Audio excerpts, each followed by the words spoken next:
Direct from CBS News Convention Headquarters in Miami Beach, this is the CBS Evening News with Walter Cronkite and Charles Kuralt in the CBS Newsroom in New York.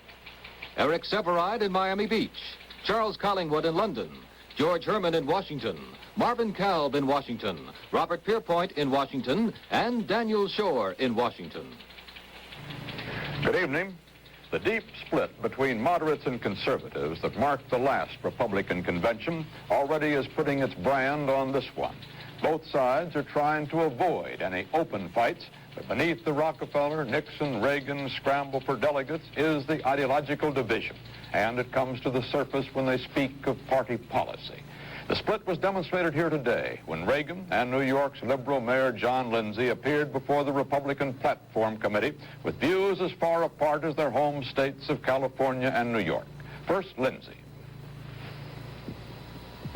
War in Vietnam has estranged the majority of the American people from their own government. It has reduced our international prestige to the lowest point in modern history. It has endangered our precarious economy, paralyzed our national will, and crippled our ability to deal with our most critical domestic problems. This year, I think the Republican Party should assume forthright leadership of the cause of ending this unwanted war on the other side of the world. About one issue, there should be no confusion. It is vital that we prevent expansion of communist power in Southeast Asia. It is time to tell friend and foe alike that we are in Vietnam because it is in our national interest to be there. Abandonment of our allies in Vietnam would open the way to greater aggression. Only when we increase the effectiveness of our allied forces in Vietnam, only when political and economic pressures are brought to bear in the world arena, can we have productive peace talks. The war on crime will require both intelligence and perspective. It will not be solved by simplistic cries for law and order. It will not be won by ill-founded attacks on the Supreme Court to please narrow constituencies. We should not be stampeded into primitive solutions, clubs, guns, tanks. These are instruments that cannot work in America. Peace cannot be imposed on our cities solely by force of arms. Here at home, we must recover the will necessary to make our streets safe and our cities free of violence, and our campuses centers of learning rather than for outrage and insurrection. We must reject the permissive attitude which pervades too many homes, too many schools, and too many courts. We must reject the idea that every time the law is broken, society is guilty rather than the lawbreaker. It is time to restore to America the precept that each individual is accountable for his actions. A New York Times story today claimed Lindsay was himself angling for the nomination and was hoping Rockefeller would throw his support to Lindsay in case of a deadlock. Lindsay called that story, quote, rash and inaccurate. But in Rockefeller headquarters, there was suspicion that Lindsay perhaps was trying to launch a presidential boom. And perhaps significantly, in New York, Governor Rockefeller indicated that if he threw his support anywhere, it would go to George Romney. Romney himself arrived here today saying that no one has the nomination cinched. Privately, he said to believe that he, Governor Rhodes of Ohio, and Maryland's Governor Agnew, all favorite sons, hold the key to the nomination.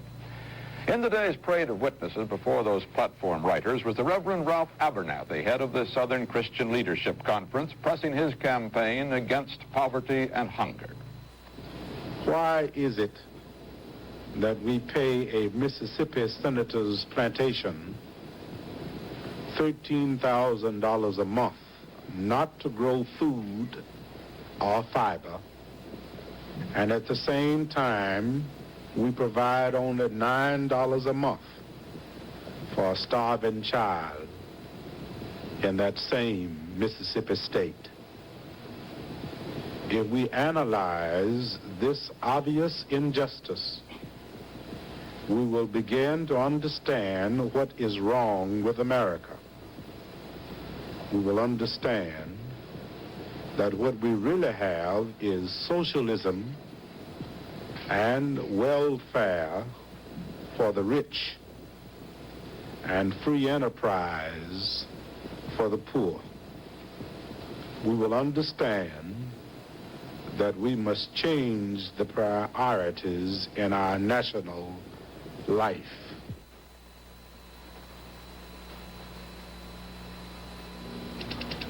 Now there's a new pain reliever made especially for people who need long-lasting pain relief.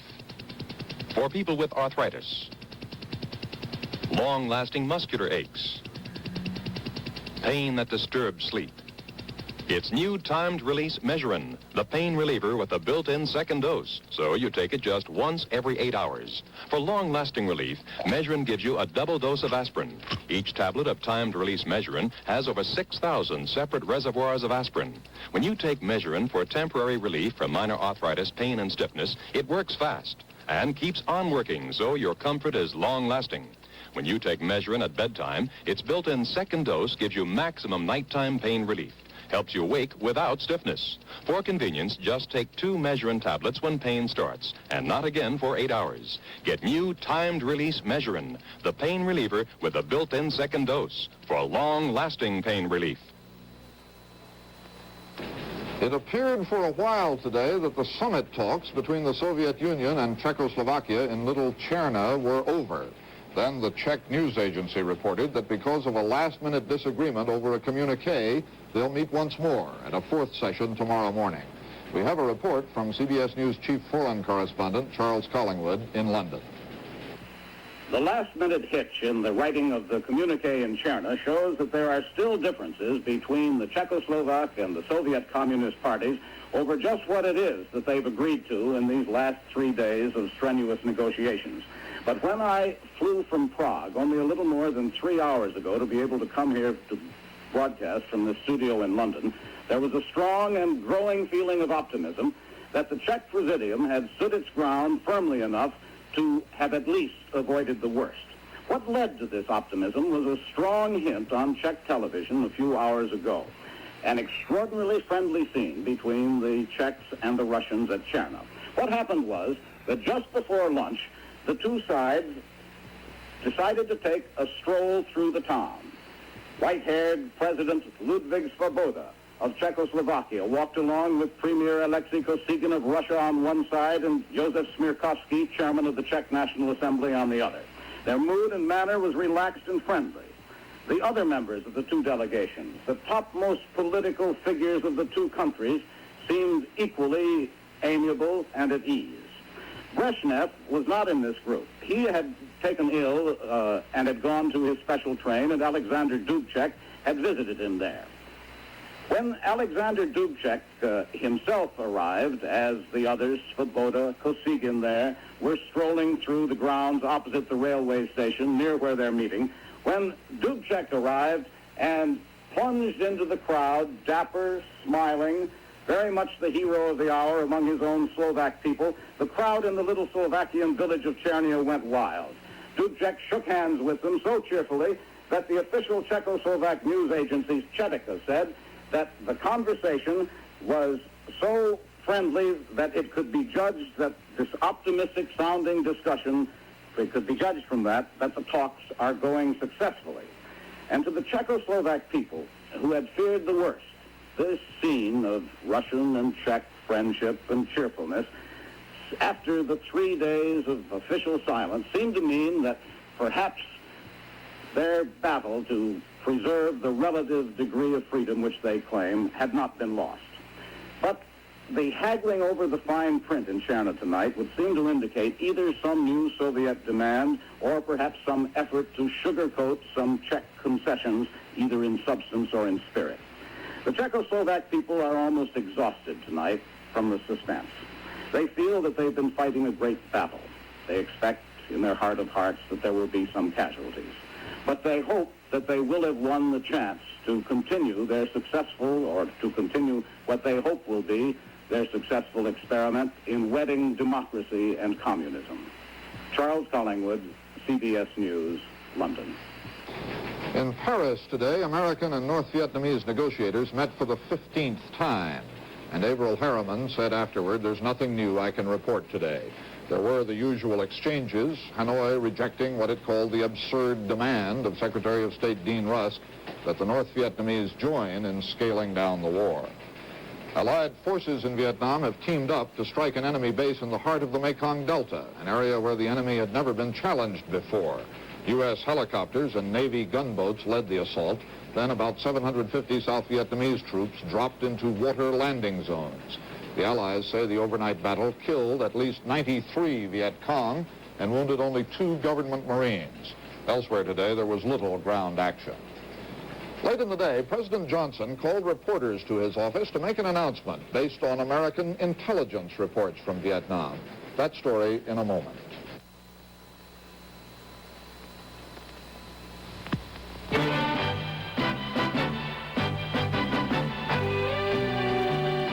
Out here at Roundup, a day seems about a week long. It starts before the sun does.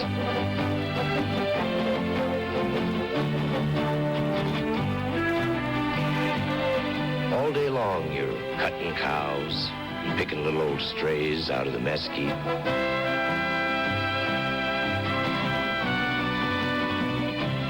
And just when you think the day's getting over, there's still a lot of work to do.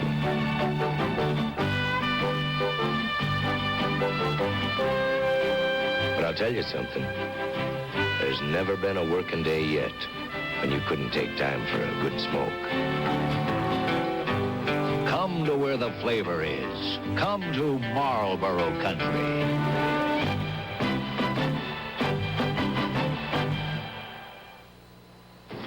President Johnson raised the possibility this evening that the United States may have to escalate the war in Vietnam because there are new signs that North Vietnam is not de-escalating.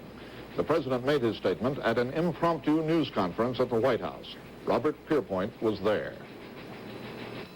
President Johnson said the communists are preparing to launch a massive attack in Vietnam and hinted that if they do so, the United States may invade the North. The hint was low-key but clear. First, the president quoted several statistics on the current heavy enemy buildup, including an estimate that the communists will have sent south 30,000 or more troops in July, the highest rate, he said, of the war. He predicted even heavier infiltration in August. We have every reason to believe, Mr. Johnson declared grimly, that the enemy is preparing a massive attack on our forces. For that reason, he explained, he could not stop the bombing of the North. Leave our boys in the lurch was the way he put it at one point. Then in discussing the Paris peace talks, the president said he had hoped the communists would meet American de-escalation of the bombing with restraint. He said he still had hopes for those talks, adding, "We want to give them plenty of time." But, he declared, speaking softly but firmly, there is always a chance for other military actions if the other side puts our men in danger. We have not, he reminded reporters, invaded North Vietnam, sounding as if he meant to say, not yet. Robert Pierpoint, CBS News, Washington. The Bethlehem Steel Company announced an across-the-board increase in steel prices today. And at his news conference, President Johnson said that increase is unjustified and should not be permitted to stand. Here is part of the reason the president feels that way.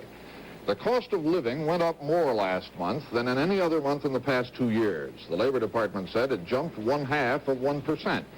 That doesn't sound like much, but these jumps add up.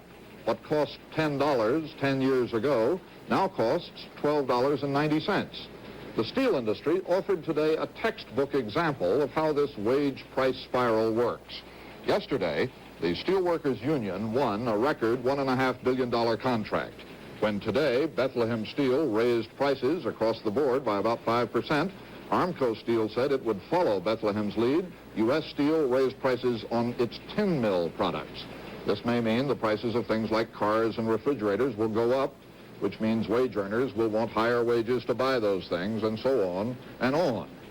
The last time steel companies tried an across-the-board price increase, in 1962, President Kennedy forced them to back down. Today, President Johnson said he hoped other companies won't join this parade.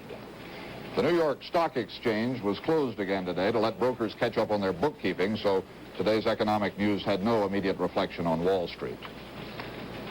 No less than 3 presidential candidates appeared at the meeting of the National Association of Counties in Washington today to speak out on major issues. George Herman has the story. The audience of county officials stood and cheered lustily for George Wallace as he came in. They stood and applauded long and loud when he left. And Wallace spoke with the relaxed ease of a candidate who feels he has something going for him at last. It was his usual speech. Do you know why the breakdown of law and order exists? It's because of militants, activists, revolutionaries, anarchists, and some communists, and the Supreme Court having handcuffed the police in our country and made them second-rate citizens. And if you walk out of this building...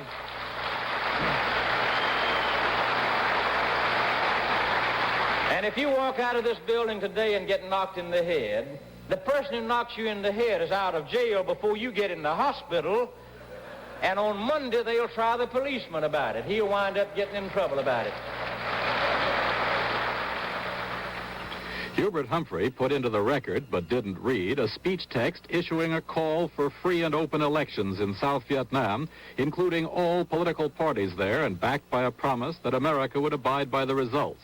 He spoke instead of domestic unity and hope, and took a slightly harder line on urban violence. Those of us who are entrusted with public responsibility must see that it is stopped.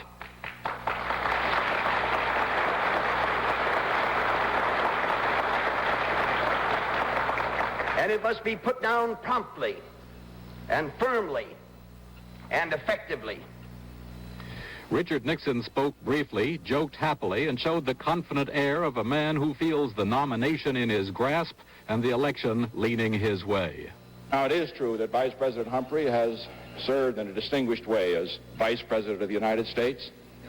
He's been a good Vice President. He's been a loyal Vice President. That's why he's in trouble today. But nevertheless...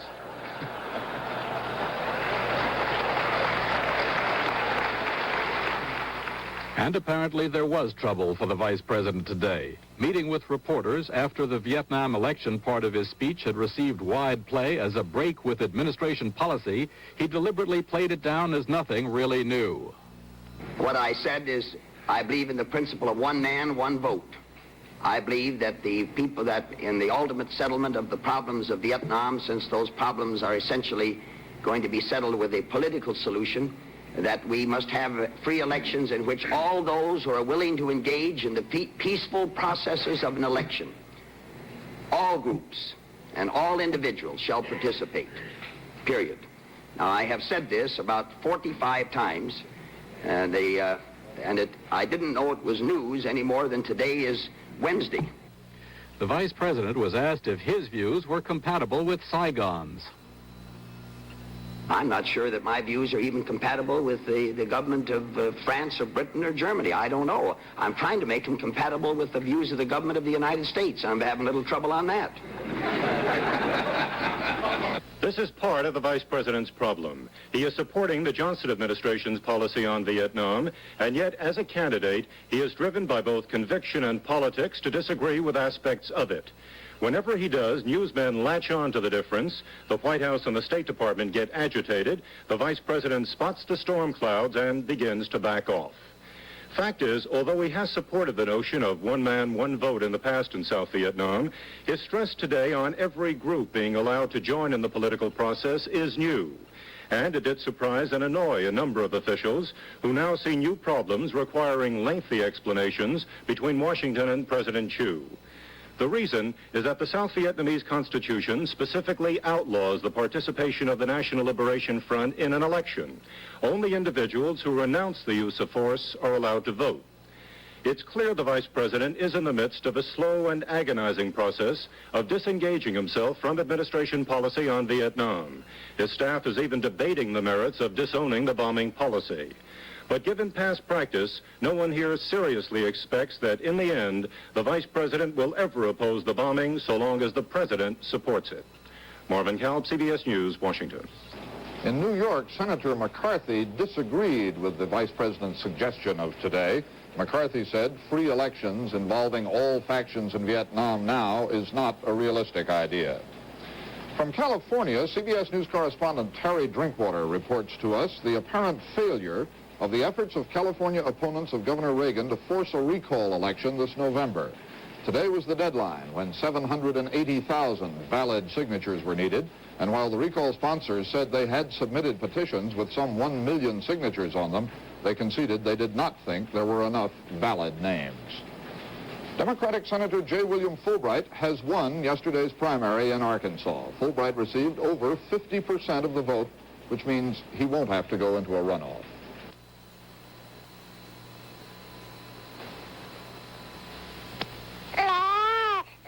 Baby's upset tummy and yours have a lot in common. It's a well-known medical fact that eating too much or too fast can cause pressure and gas. Here's the best solution for baby. For you, Digel, the extra action antacid. Digel not only neutralizes excess acid, it has the extra action of simethicone that breaks up bubbles of gas. Helps you feel better fast. When you eat too well, demand Digel. Hot sun. Hours drift away. Ahoy there! Time's taking you out. Climb aboard. Fire is sunburn pain. Put out the fire. With Solar Cane. Contains pain-killing benzocaine, ingredient used by doctors. Stop sunburn pain with Solar Cane. Senate action on the Supreme Court nominations of Associate Justice Abe Fortas and Federal Judge Homer Thornberry has now been put off until after Labor Day. The Senate Judiciary Committee was supposed to meet today, but not enough members showed up to form a quorum. Daniel Shore has the story. Today was the last chance before the convention recess for action by the Senate Judiciary Committee on the nominations of Justice Fortas and Judge Thornberry. But there was no meeting of the Judiciary Committee. It was blocked by a technical maneuver of Southern opponents of the nominations. A few minutes after 10:30, the morning hour concluded in the Senate, and objection had been filed, I believe, by Senator Thurmond of South Carolina to the committee meeting. That broke us up. It's a torpedo that's available to everybody. It's regrettable that it's in the arsenal of the Senate. I think it's a mistake, but there we are. I think that the committee should move forward on the consideration of Justice Fortas. There are the votes to report him favorably. There are the votes in the Senate. A majority of the Senate strongly supports the nomination. Of that, I'm convinced. I think the country, the court, and the Congress would be the better for acting with reasonable prudence, with reasonable speed, and that does not include torpedoing committee meetings. Do you think time is working for or against confirmation? At least to date, time has seemed to work against confirmation. And of course, when you reach the closing hours of a session, it's very easy to obstruct or defeat legislation or obstruct a confirmation vote, as we see as witness the Judiciary Committee hearings. But do you think sentiment is building up around the country against confirmation? Well, I couldn't say that. I will say that in the Senate there are strong opponents to confirmation of the justices. Do you think it's possible that this Congress could end without confirmation? I do think that that is a possibility. Many people in the world, of course, have not accepted Pope Paul's decision to ban birth control, and chief among them, sociologists and economists who wonder how the world's exploding population is going to feed itself. A small news item from East Lansing, Michigan may carry with it great importance. Dr. Robert Stevens, an agricultural economist at Michigan State, said today that a new variety of wheat and rice developed under the leadership of the Ford and Rockefeller Foundations has been found to increase yields by 100% and more. This, he said, is an agricultural revolution of unprecedented proportions, which means that India and Pakistan, for example, will be able to feed themselves within the next 10 years.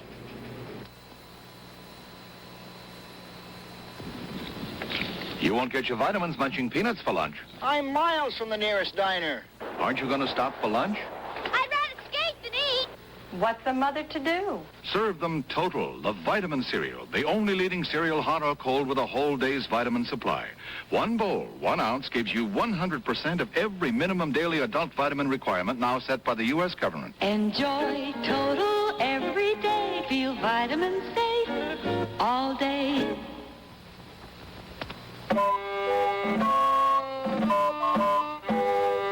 Sometimes the only way to get people to notice you is to make a lot of noise.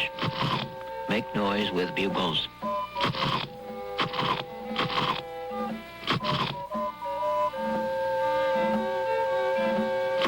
Bugles are love, truth, beauty, corn, and a little salt.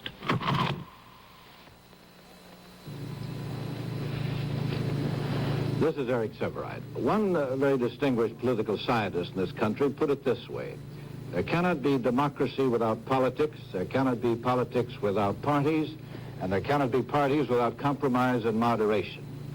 Or at least one can add, there can't be this two-party system that we happen to have in America.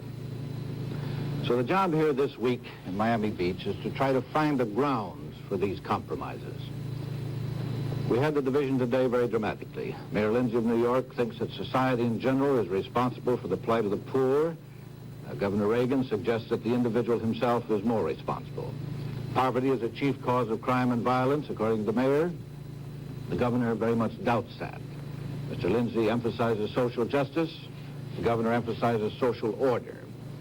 Mr. Lindsay is a dove on the war, but he does not advocate unilateral withdrawal from Vietnam. Governor Reagan is a hawk on the war, but he does not say exactly how we should hit the enemy harder. Reagan sounded, in talking about general foreign policy, very much like Secretary Rusk today.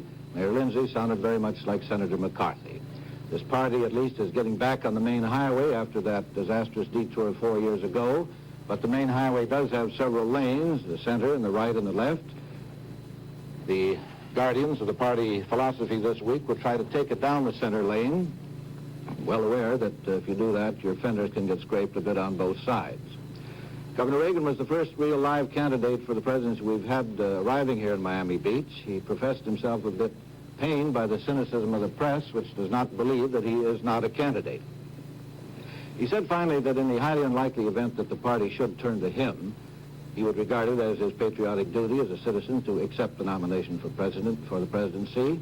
But that sense of duty apparently did not extend to the vice presidency. That, he said, he would not be taking. Waller? And that's the way it is. Wednesday, July 31st, 1968. This is Walter Cronkite, CBS News, reporting from our newsroom in Convention Hall, Miami Beach. Good night.